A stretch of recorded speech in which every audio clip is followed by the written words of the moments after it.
Good evening. My name is Shirley Brown-Helene, and I'm the Manager of Education for the Center for Brooklyn's History. The Center for Brooklyn's History is happy to say and that we are hosting the 2022 New York City History Day for the second year this year.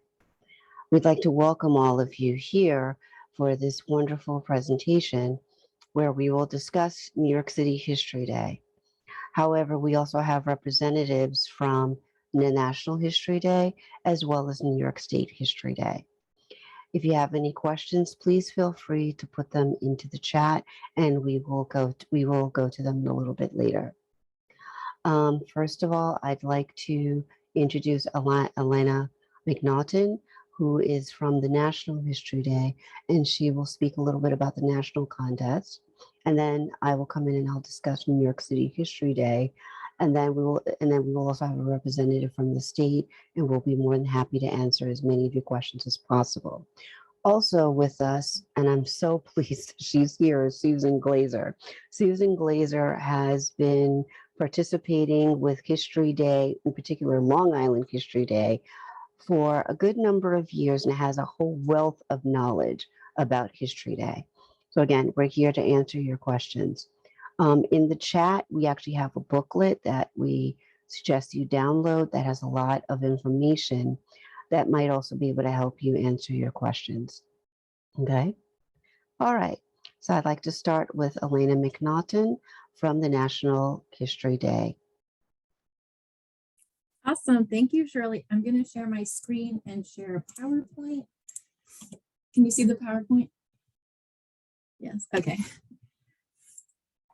All right. So I'm going to give you just a little bit of an overview of National History Day, the history of National History Day, what National History Day is all about, and then go into the NHD National Contest. So like Shirley said, I am Alaina McNaughton, the contest manager at National History Day, and I'm based in Maryland. And what is National History Day? So NHD is an academic history program. For anybody who's new to the program, it's for 6th to 12th grade students. And each year, students are to be like historians. They're going to research a topic that they're interested in, whether it's state, whether it's local, national, world history, or ancient history. So you can choose any sort of topic to investigate. And once you investigate your topic, you present it in a variety of different ways. How did National History Day even get started? I thought this is very interesting history to me. So NHD started in May of 1974. 127 middle and high school students gathered on Case Western University's campus to compete in something that was called History Day. It was founded by a professor at Case Western named Dr. David Van Tassel, and it evolved from this contest of just 127 students in Ohio to about 500,000 students who compete annually worldwide. If you're more interested in the history of National History Day, we have lots and lots of information, and that can be found at nhd.org/origins if you're interested in learning more about the history of the program. Our affiliate programs span not just in the United States, but also into US territories like Guam, the Northern Mariana Islands, Puerto Rico, and we also are at DODEA and international schools around the world. So if you have more questions about who all participates in NHD, more information can be found at nhd.org/affiliates. Each year, there is an annual theme for National History Day. It's been like that since the very beginning.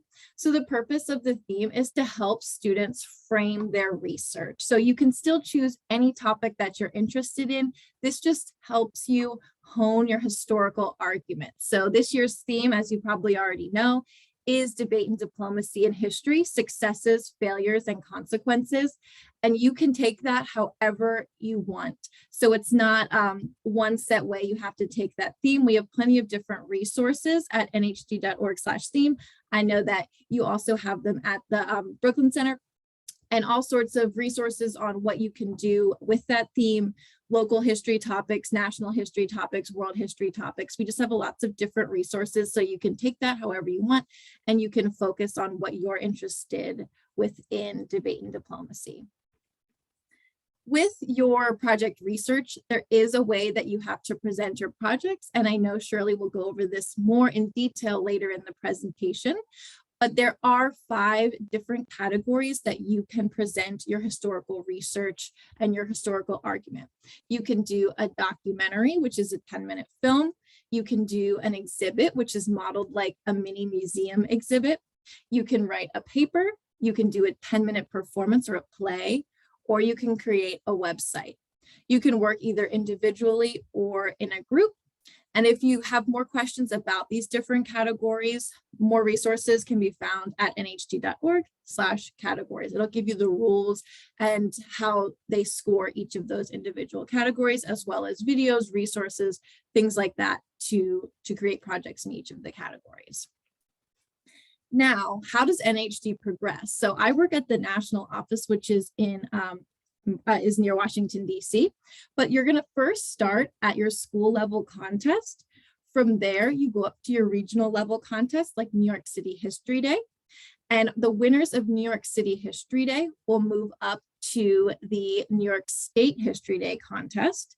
From there, the winners of the state contest will move up to the NHD National Contest.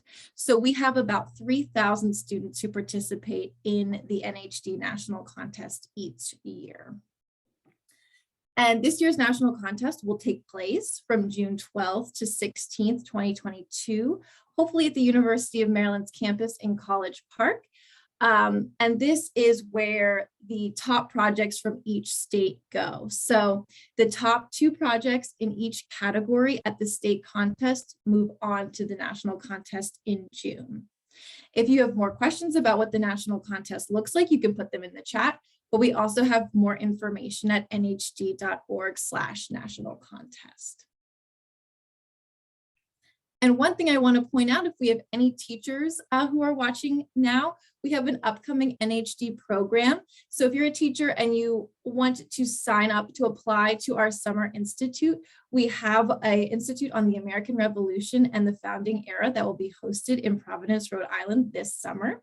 So you'll get to learn about the history and the ideals behind the American Revolution and the early republic. So this is again for teachers, and we have more information on our website at nhd.org/250. But I just wanted to give that a little shout out in case we have any NHD teachers watching with us today. If you have any questions about the national contest or any questions at all, I'm happy to help answer them along with Shirley and Charlie and Susan. So you can feel free to write any questions you might have in the chat. But that's all from me, Shirley. I'm passing it back to you. Thank you, Alaina. I really do appreciate that. Okay, so what I'm going to do now is I'm going to share my screen and show you my presentation about New York City History Day. Okay.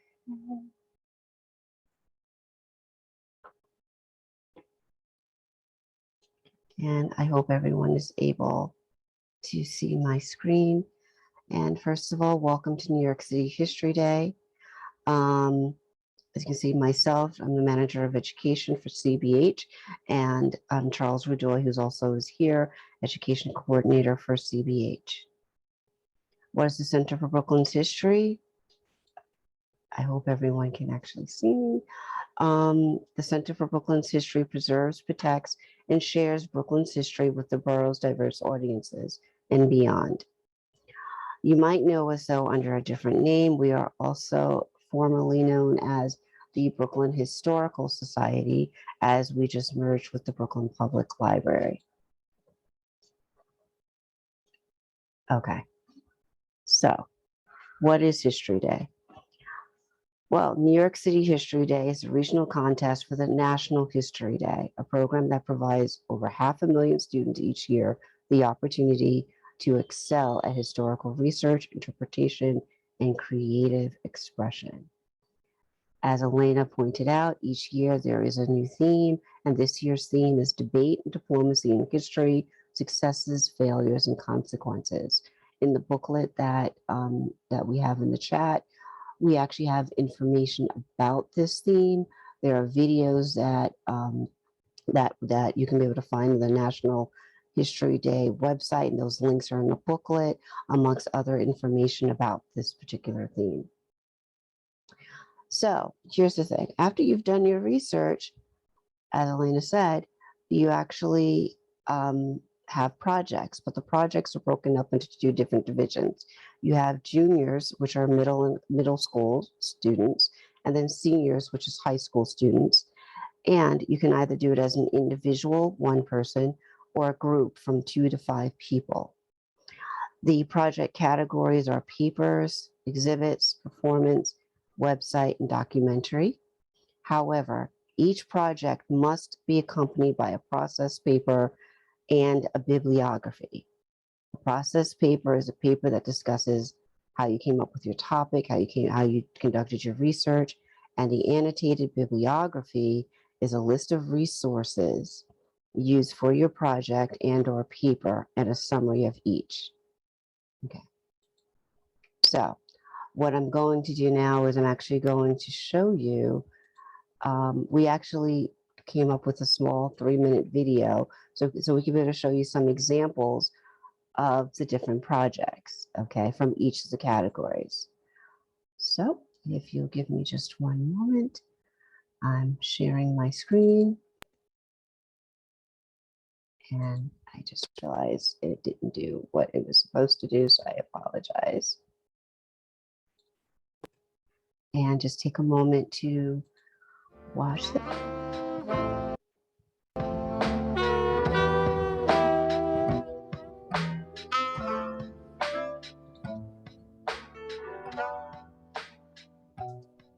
Encounters through history can lead to quite a list of unusual connections. For instance, what is the connection of a failed Russian lawyer and Walt Disney?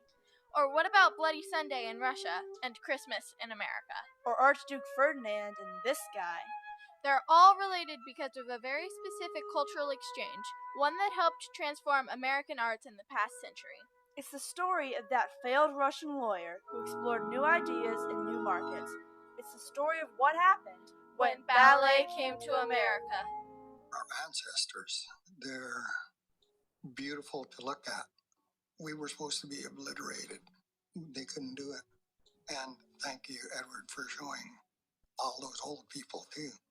Where his images actually do the most damage, it creates a false sense of who Indigenous people are that is still to this day applied to our appearances. Edward Curtis's masterwork, The North American Indian, an epic 40-volume comprehensive record detailing the individual history, culture, and languages of 84 native tribes, was hailed in 1911 as the biggest literary undertaking since the publication of the King James Bible.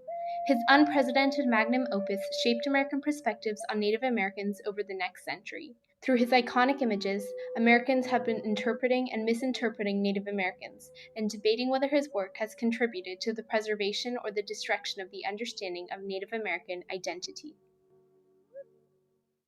One of Dr. Blaylock's friends, this real nice white man, Dr. Beard, is teaching me chemistry in his downtime. So I've been reading one of these books after hours, and offered to teach me a little bit more. Finding the cure for the blue baby syndrome was a difficult task. First, we had to replicate the syndrome into one of our blue baby research dolls. Of course, I was busy with my chief of surgery duties, so I had my assistant, Vivian Thomas, do most of the work. Hopkins set it up so he could watch it from the back. You see, at Johns Hopkins, the doctors respect him. He is a teacher and a mentor. But as soon as he walks out of those Johns Hopkins doors, he's no longer that teacher or mentor. He's just another black man who can't enter through the front doors. In 1916, inspired by Cyrus Avery and John Woodruff's ideas, the Federal Aid Road Act was passed by Congress to meet the demands of a rapidly changing America. $75 million was allocated to states to begin construction on paved roads. Main Street of America. On November 11, 1926, Route 66 was commissioned in the hopes of connecting transportation roadways in the United States. Road of possibilities. Billboards sprang up to coax travelers off Route 66 and into their lives. Roadside advertising became a standard by the 1960s. By the 1950s, 100 million tourists explored the road, with the automobile as the #1 transportation mode.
Okay. So, ladies and gentlemen, as you can see, the different categories are actually really unique, and they're all really interesting. Personally, I love seeing some of the performances in documentaries. So I just want to go through these. First of all, with papers, papers is the only category that is individual only. Okay, what does that mean? You cannot do this as a group. It has to be a paper that is individual, only one person. And traditionally, a paper is a traditional form of presenting historical research. Various types of creative writing are not permitted. I'm sorry, are permitted, yeah, but must conform to all general and category rules. Your paper should be grammatically correct and well written. This comes directly from the NHD website, and I did this on purpose because I wanted everyone to see. So here's an example of one of the papers, and this one is a junior. The Fifth Circuit for the unheralded judges who helped to break legal barriers in the Deep South. And as you can see, they have their name, division, it's a historical paper, and the amount of words. And then you scroll down, they actually began with a quote, and they began their paper. Yes, there will be footnotes. It is cited. Everything has to be cited. Okay. And then towards the end, let me see, here's the end of the paper. And then you continue on. This is the appendix, which tells you some of the primary sources. They use the map, this image of one of the people who they did some research on, another person. See, this is extremely detailed. Okay. An image, this is an image from the 1956 Mansfield riots of the African American effigy hung from the facade of the Mansfield High School. I mean, they did their research, and this is actually one of the papers that won. And this particular one, I believe, was done by a middle schooler. Okay. Same thing with a high schooler. This is a high school paper. Okay. Again, names, division, historical paper, the word count. They actually started with a quote, and then they continued on with their paper. Everything is cited. It's all well researched. And then when you go down to the end, to the appendix, Appendix A, there's an image that they used, and it gives you a sense of some of the things that they're talking about. These are for some of the people who actually live on the island that their paper is about. Some more information, looking at the hereditary of crime and pauperism, and you can be able to see here some of the information. Again, more information. But it also goes all the way down to this.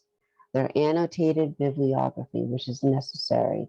As you can see, they have here the title, where they got it from, the date, who published it, the state, and then a quick paragraph that sums up what this is about. Okay. Okay. So next is exhibits. These are some of the exhibit boards that you saw. Basically, an exhibit can be a visual representation of the paper. And as you can see, you can be creative with these. These are your standard tri-fold boards, but as you can see, one was cut and turned into a light bulb. You have here a brain on one of them. Here, the trifold is actually being used as the background, as they also made a wheelchair. Okay. Okay. Whoops, sorry. Here are the performances. I do recommend going online and looking at some of the performances. The performances last for 10 minutes. You can make, and some of these, trust me, there's drama, a little comedy, a little musical, a monologue. And again, there are actually links to some more examples in the booklet for you to be able to review. Here we have websites. Each of these websites, this one on the left was done by high school. The one on the right is done by juniors. There are links. Now, the thing about the website is NHD, the National History Day, they have their own website, and you have to go onto their website in order to make your website. Okay. This is the only category where you have to use National History Day software. And in the booklet, we have to give you the link so that you can be able to go directly to that website. You can be able to learn all about it. There are videos and everything so that you can be able to create your website. But I highly recommend getting your research done, know exactly what you want to do, map it out, and then going to NHD's Weebly in order to do that. And I have to admit, some of these are really great online representations of exhibits. That's how I look at them, because some of these I really would even love to teach with. Okay. And I know some of you guys are going to do that. Documentary. Okay. Can make it interesting. Basically, it's a film based on the theme. So based on this year's theme, and it's any topic that you want. It doesn't have to be New York City. Your topic does not have to deal with specifically New York City. You can go with all of the United States, the territories, amongst others. Okay. Okay. So what are we going to do? Updates on what New York City History Day looks like, important dates, key rules, the theme, which we've gone over, amongst other things. The first thing I'd like to say is that New York City History Day is going to be virtual this year. We will not be in person, we will be virtual. However, as it stands now, and as Alaina mentioned, National History Day will be in person, and the New York State History Day will be in person as of now. Okay, if there are any changes, trust me, we will let you know. However, what does it look like? Again, you want to go ahead and take a look at the theme. Don't worry, we actually have these links directly in the booklet that we have shared with you. However, if you'd like to scan the QR code, you can go directly to that website. And what does it mean to make a History Day project? Well, you are expected to show that you've done wide research with both primary and secondary sources. It is important for your projects to show historical context, multiple perspectives, historical accuracy, historical significance, and to make a historical argument. If you would like, you can actually go, you can see if you're to find someone who was there, so you can be able to get a firsthand account. You can interview someone. You can go look at diaries. You can do a wide variety of things in order to do your research. Okay. And then all entries, regardless of category, must have a title page, a process paper, and an annotated bibliography in addition to your actual project, your entry. Okay. And everything will be uploaded. What does it mean to make the project? Well, there is a rule book and the rule as well as rubrics for History Day that we are following. So again, the links, you please feel free to go to those links in order to review the rules and the rubrics. However, the QR code will also take you to them as well. Along with these are also in the booklet that we have for you. Okay, what does it look like this year? This year's contest does still have all 5 categories: paper, which we discussed; exhibits, again, which paper again is the only one that's individual; exhibits are group or individual; documentary, performance, website. And you still only have 2 divisions: junior, which is middle school, and senior, which is high school. And again, because we've committed to following local health guidelines to make sure that the contest is safe and inclusive, the contest will be virtual. What does that mean that it will be virtual? Here's what that means. Okay. We plan on opening registration on January 24th, 2022 at 9 a.m. Before the students can actually upload their projects, teachers have to register first. And then once that happens, then students can register. And once you register, you also have to click and you have to choose your teacher's name so that your teacher will be associated with your project. And then you'll be able to upload your project.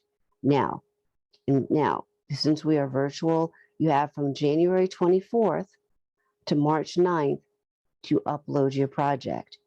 However, it's January 24th at 9 a.m. we open, March 9th at 10 p.m. we close. The contest is closed. We do not begin the judging until March 13th because from March 10th, 11th, and 12th, we will be checking all the links and everything that you have uploaded to make sure that the links are actually working, because last year we discovered that some of the links were broken. So you may hear from us saying, could you please send us a new link so we can make sure that everything is ready for judging. Then from March 13th to 30th, that's when the judges will have their opportunity to review everything. They will give feedback, amongst other things, for all the projects. And then we will be announcing our winners, and I hope we can do this live stream on April 1st, and we will let you know at what time. Okay. Again, teachers need to register, and the students need to be able to choose their teachers when they register. And again, you will have from January 24th at 9 a.m. to March 9th at 10 p.m. to upload your projects. If you need to be able to find some more resources, in other words, places for you to do some research or any kind of resource, I'd highly recommend going to the National History Day website. Please feel free to come to the Center for Brooklyn's History website, Library of Congress, National Archives and Records Administration, Queens Public Library, New York Public Library. However, in your booklet, we actually have a whole list of resources, and we have them broken up by national, state, and by New York City. In addition to that, we also have more resources on our website, which the link again is in the booklet. So please feel free to go to any of those places to look for that in order to look for more resources. Okay. Does anyone have any questions, comments, thoughts, ideas? I'm going to stop sharing my screen. And let's see. Does anyone have any questions for us? Because right now you have a lot of people here who will be able to do it. Shirley, Yes. it's Susan. And hi, Franco. Yeah, he has a good question. Number of entries limited. How many can enter? But I'll let you answer that question. And then I just wanted to give a few comments. Franco wanted to know how many projects per school are able to enter. That's one I'm Franco, please forgive me. I'm not going to ask you to hold off on that because there's a reason why. I was asking that question. I'm just waiting for the state representative to come on, because I was asking, I think I was told that for us, everyone can come in, but I just want to be sure that hasn't changed yet. Okay, so no matter what, Franco, yes, go ahead, Susan. Do you know anything new? Yeah, I know we're going back to the way it used to be, and New York City also, I think, had the same thing. We allow, on Long Island History Day, we have 3 projects per category, and we don't even do it by school because we're so big. We do it per district. So if a district has 2 middle schools, they can only send 3 per category from the division, not per school. So there's usually 1 high school and they can send 3 projects per category. But if they have 2 high schools or 2 middle schools, they can still only send 3, not per school. But I just wanted to clear something up. Okay. Not clear, I just wanted to give some comments. For people who have done this before, to remind them that papers require a process paper. That's new. Historical papers never used to require a process paper, and that has to be done. And also a helpful hint, if your students have topics where they can't get enough visual resources, but they have a ton of other print sources, then that really leads them to do a paper or a performance, because you need many, many visuals for an exhibit, for a website, for a documentary. Really, for documentaries, you need a ton, because you really need to make it almost 10 minutes long. And that's what I just wanted to add. And also, annotated bibliographies, they also have a new rule. They only want, I think it started last year, 2 to 3 sentences only in the annotation. And it used to be a lot of students would make paragraphs. And now it's really, they just want it restricted to 2 to 3 sentences for your annotation, for each annotation. Okay. Okay. No, thank you, Susan, because there's a lot of things that I'm still learning. And I see that Mary Kate has joined us. Mary Kate Kenney is from the state contest. And Mary Kate, I just want to go back to a question that was asked. Is there a limit on entries by school, or is that by each contest has to choose how many? That's a really great question. So first of all, hello, everyone. I'm Mary Kate, and I'm really excited to be the new New York State History Day coordinator. Emphasis on new. So it's been a kind of, I've only been on board for a couple of months, and I will do my best to answer your questions here. So for this one, I don't believe that there is a limit, and Susan, jump in here, okay? But I believe that at the regional level, there can be, I don't want to say unlimited submissions, but the way it gets pared down is when students are brought forward from region to state. So at that point, every region, based on their registration, will have a limit that we assess and enact once we have a better sense of how many projects are registered in each region. Susan, is that sounding accurate to you? Yeah, how many regions are in New York? 12, 13? We have 12. 12. So different regions, some regions are very small. New York City's large, Long Island is large. So we restrict how many projects per category can be submitted from a school. So New York City can decide they want 5. You know, it's up to you. We're going back to what we did before, which is 3. And it's just more manageable that way because we're large. You know, other places will take all the projects that the schools have to give because they can handle it. It's still only a few schools, so the number is small. Perfect. Yeah. So I think the answer to that question is the first option, that it is by region, and we will continue to update this information. You'll know well in advance through either communications from your regional coordinator or communications on our state website about limits and things like that. Okay, so then Franco, that determination will be made by us at Center for Brooklyn's History by December 1st. Okay, just a couple of things we have to see, but we will have that determination by December 1st. Okay, and I see, yes, Javian, that I hope I said your name correctly. I apologize. But Susan actually answered your question as far as how many people can be in a group for the project, and that's 2 to 5. 2 to 5 people can be in a group for the project. Okay.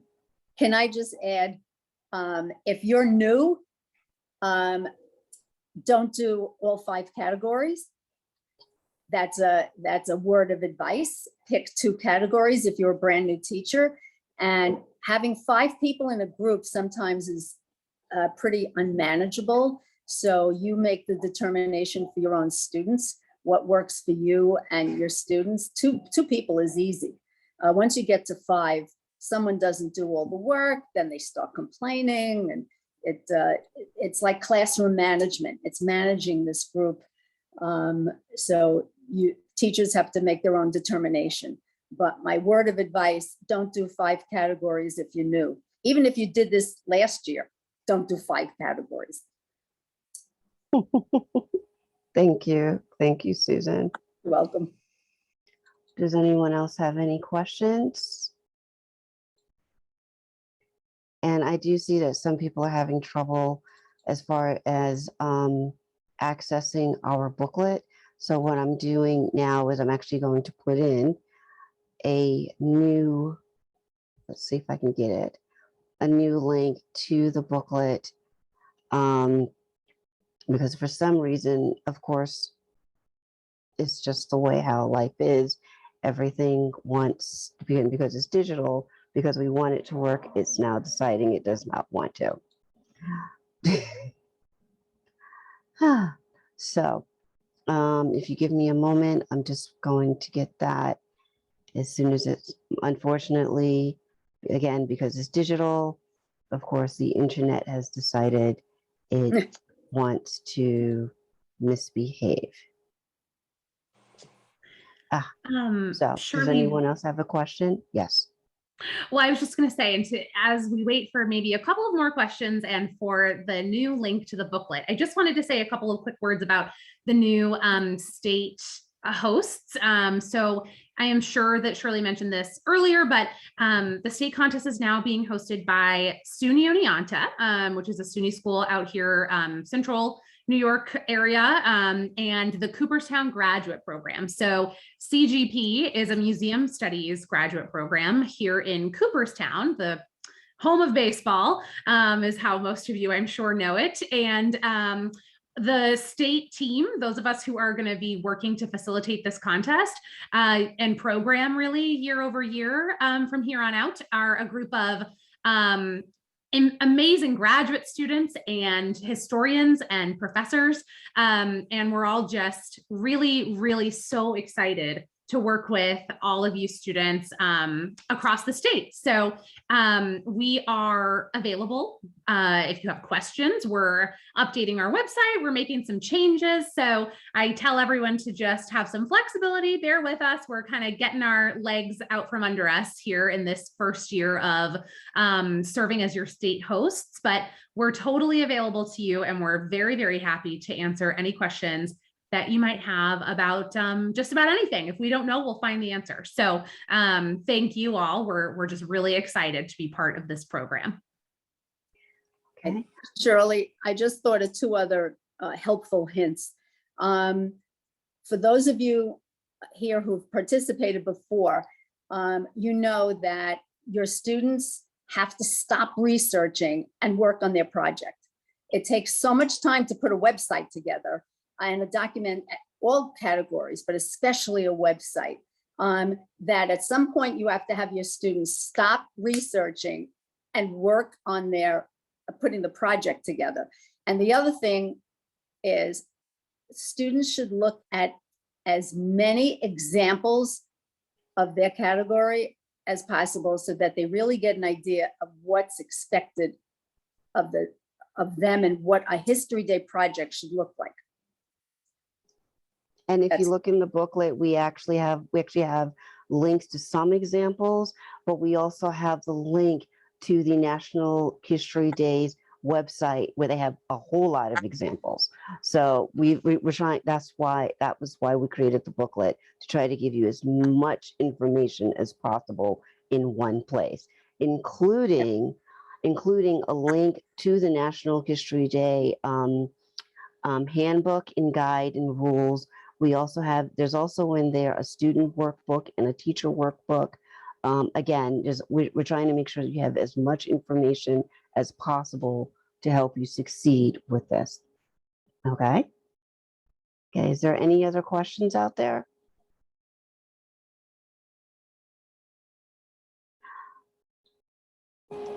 Well, thank you guys. Thank you so much for participating and being here with us tonight.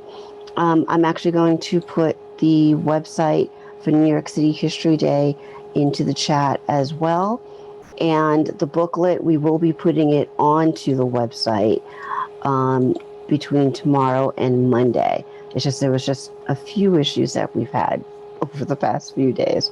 But we will definitely have that up there.